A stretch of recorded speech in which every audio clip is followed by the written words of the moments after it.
juste un instant, s'il vous plaît. Allez-y.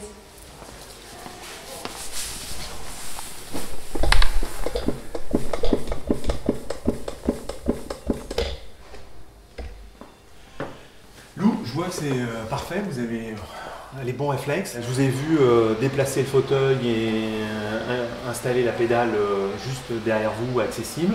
Après, je vous ai vu régler la hauteur du fauteuil. Et puis, le petit détail à la fin, je vous ai vu caler la pédale en la relevant pour éviter que le siège ne tourne et que vous soyez plus confortable au moment du coiffage.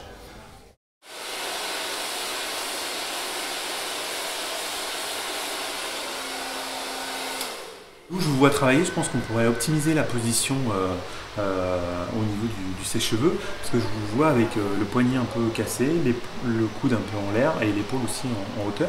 Donc ce que je vous propose, c'est juste, au lieu d'être dans cette position, de faire une rotation de quelques degrés pour mettre l'avant-bras et le poignet dans le bon axe. Vous voulez bien pratiquer et puis pensez aussi à relâcher un peu votre épaule. Voilà.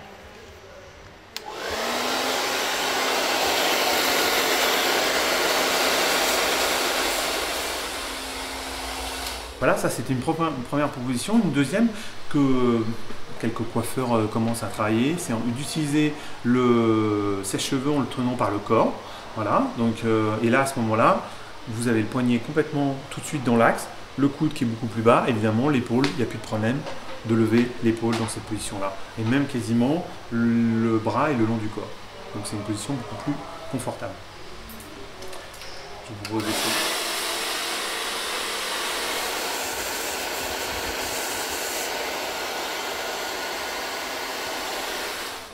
Et puis une dernière piste, c'est de pouvoir travailler droite et gauche. Est-ce que ça vous pouvez? Oui, ça m'arrive.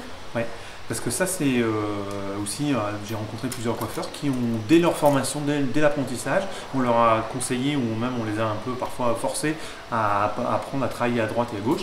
Comme ça permet d'alterner le travail et évidemment de diminuer les tensions et les contraintes au niveau des différentes articulations.